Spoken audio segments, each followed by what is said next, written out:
phase 5, this is our kind of last and final phase. Again, these are not the steps of cleansing, but these are more of like Sarah's phases.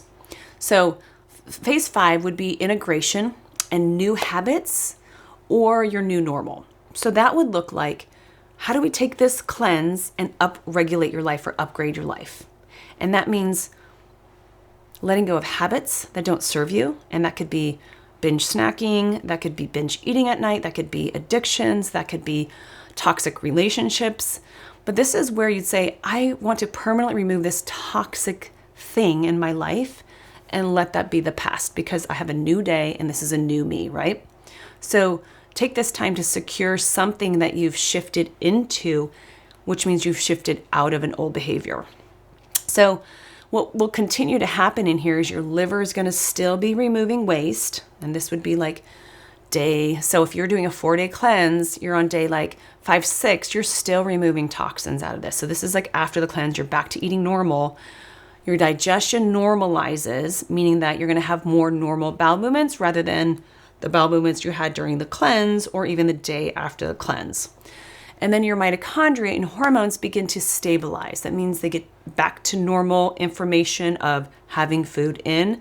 Again, they'll begin to slow down the cleansing process, but it can take a number of days to kind of stop that door from happening. So just encourage good habits.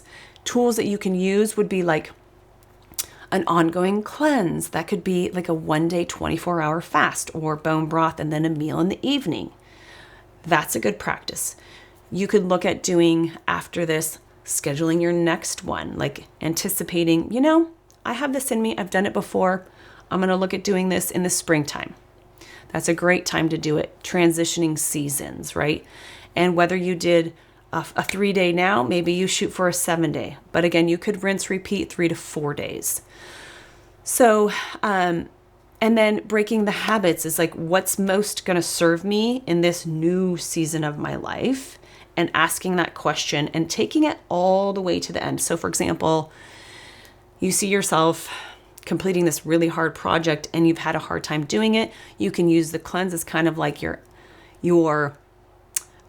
shifting point of what you're focusing in on. And then you're going to focus yourself on going all the way to the very end of what that outcome looks like. And then also maybe look at how the outcome would look like if you didn't do it. Go all the way to the end of that. Like don't stop. Get to where it's horrible or get to where it's amazing and live in that amazement. That's what I would recommend, not in the horrible.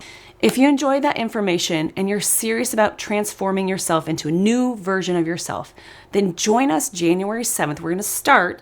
The Health Freedom Membership Group is going to start. You can just join us for the month. Get in all the details on how to do the cleanse best serving your body, not for somebody else, and truly remove toxins out of your liver, gallbladder, kidneys, and so forth. Don't let them recycle. In the meantime, stay healthy, stay safe out there, and I'll see you all January 7th.